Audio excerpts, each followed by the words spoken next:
La conscience future de l'homme sera une forme d'intelligence capable de concrétiser l'infini sur le plan mental. L'infini représente toutes les possibilités évolutives, englobant toutes les formes de conscience. L'homme, en prenant conscience de sa conscience, se rapproche de cette infinie source d'énergie qui lui permettra de déterminer de nouvelles formes d'expression et d'expérience. Cela le situe dans un cadre totalement nouveau, basé sur sa capacité à intégrer cette énergie dans son mental. La conscience supramentale aidera l'homme à se défaire de ses anciens schémas de pensée pour progresser vers une nouvelle voie d'évolution où sa conscience est déterminée par elle-même. L'objectif de cette évolution future n'est pas seulement le développement d'une conscience, mais aussi la capacité de l'homme à utiliser cette énergie infinie en accord avec sa structure psychique. Ainsi, l'homme, une fois devenu conscient, passera du stade de la conscience à celui du pouvoir. La capacité d'intégrer cette énergie à sa structure psychique. Cependant, il doit réaliser que le développement de conscience est en réalité l'expression de la descente de la conscience supramentale sur Terre. La conscience n'est donc pas une fin en soi, mais plutôt une étape importante pour intégrer cette énergie infinie sur le plan matériel. L'évolution de l'être humain se fait de l'inconscience à la conscience, puis du conscience au pouvoir. Cela signifie qu'il doit intégrer totalement l'énergie manifestée à travers son mental, ses émotions, sa physicalité et sa vitalité, pour la transposer en action ou en création qui correspond à la relation harmonieuse entre l'énergie et le nouvel être humain. Pour passer du pouvoir de conscience au pouvoir de l'énergie, il faut éliminer tout espace subjectif entre l'être humain et l'énergie. Cela signifie qu'il ne doit plus y avoir de réflexion égoïque ou de vide mental qui crée des mécanismes égoïques et empêchent d'accéder au pouvoir. La différence entre être conscient et avoir le pouvoir est une différence de taux vibratoire, pas de compréhension. Comprendre quelque chose ne change pas nécessairement notre taux vibratoire, mais cela engendre un changement progressif lorsque nous mettons notre volonté et notre intelligence au service de cette énergie. Pour passer du pouvoir de la conscience au pouvoir de l'énergie, il faut élever notre conscience humaine à un niveau universel, où les aspects psychologiques du pouvoir n'existent plus et où le corps de désir ne vibre plus.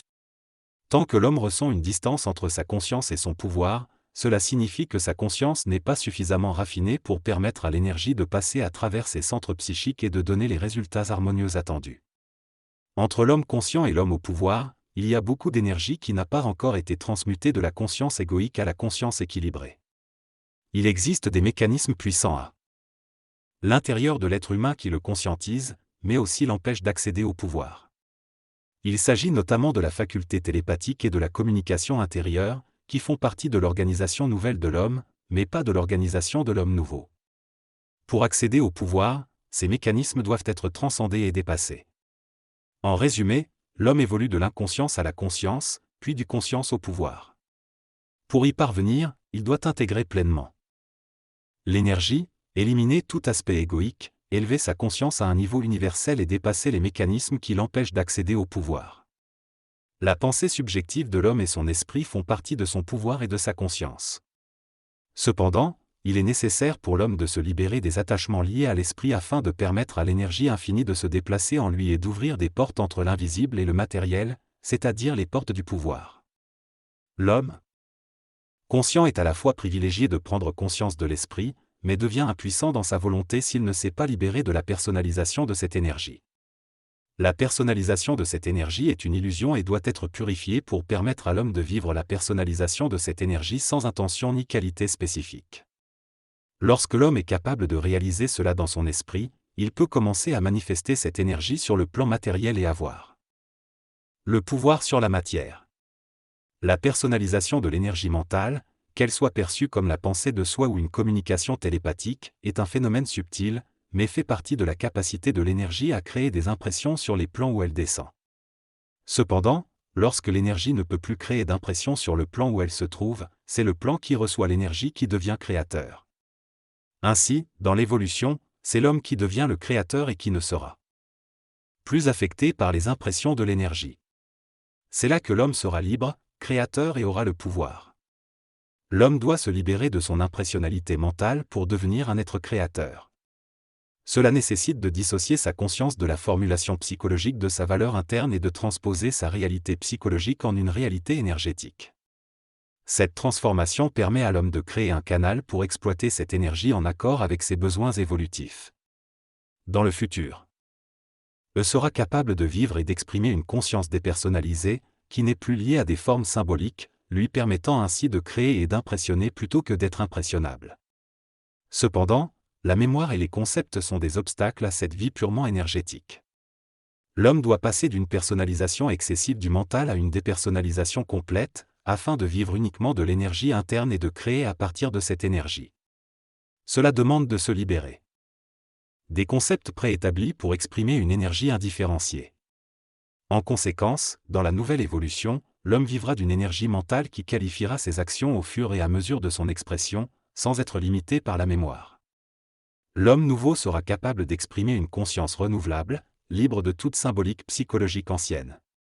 L'homme nouveau sera doté d'une conscience constamment créative et renouvelée grâce à une énergie instantanée. Cela lui permettra de vivre plus longtemps, de conquérir la vie et de comprendre parfaitement sa propre existence. Cette conscience nouvelle lui permettra de créer une pensée et une action créative, évitant ainsi la perte de vue associée au vieillissement. L'homme nouveau ne reconsidérera pas ses positions anciennes car il ne vivra pas de mémoire, mais accumulera un matériel d'expérience constamment neuf. Il se sentira en harmonie avec la vie et portera des vêtements qui lui conviennent parfaitement. Il devra cependant exorciser les formes pensées liées à l'émotivité pour transformer l'architecture mentale de ces concepts et donner naissance à une vie nouvelle. Cela ne nécessitera pas le contrôle des pensées, mais plutôt la capacité de voir à travers elles. Nous ne pouvons pas contrôler nos pensées, mais nous pouvons prendre conscience que nos pensées nous contrôlent. L'homme doit apprendre à voir à travers ses pensées pour être capable de contrôler son esprit et être à l'aise mentalement. L'homme se limite à sa structure psychologique, qui est inférieure à son potentiel et à sa créativité. Il est important de se détacher émotionnellement des pensées et de ne pas accorder trop d'importance à leur valeur personnalisée, car cela est illusoire. La réalité vivante se manifeste par la parole, et non par la pensée. Il faut donc canaliser notre énergie créative vers l'extérieur, tout en se libérant des limitations causées par les concepts et les personnalisations du passé. La psychologie supramentale permettra de comprendre davantage la phénoménologie de l'homme. En éliminant le trait d'union entre l'énergie et l'ego, l'homme pourra fusionner son énergie avec son identité et accéder à une énergie intelligente. Cela entraînera une transformation profonde de la science et permettra à l'homme d'être véritablement libre des contraintes émotionnelles et psychologiques. Notre monde mental est basé sur des matériaux liés à notre involution, d'où notre sentiment d'insécurité. Face à la destruction de nos constructions mentales, il est important de s'habituer à travailler avec une nouvelle perspective qui dépasse les limites de notre involution. Dans cet extrait, l'auteur explore le lien entre les matériaux utilisés dans l'architecture et la mentalité de l'homme. Il affirme que, avec l'évolution de l'homme, de nouveaux matériaux seront créés, ce qui entraînera une transformation de notre architecture.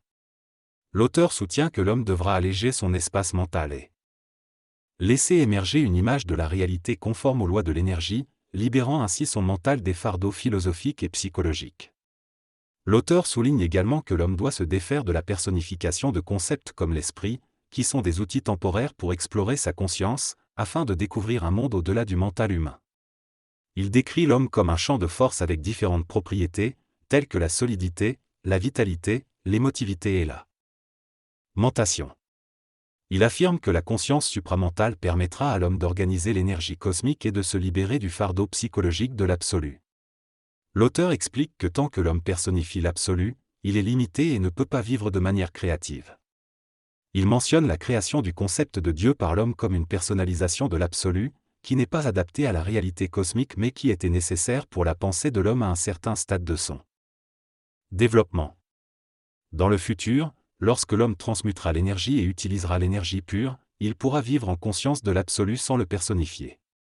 Cela lui permettra d'explorer la nature de la réalité à tous les niveaux et de constater qu'à l'intérieur de l'absolu, il y a une énergie créative répondant aux besoins de toute conscience, sans que la question de l'origine de la création ne nécessite une relation père-fils ou Dieu-créature.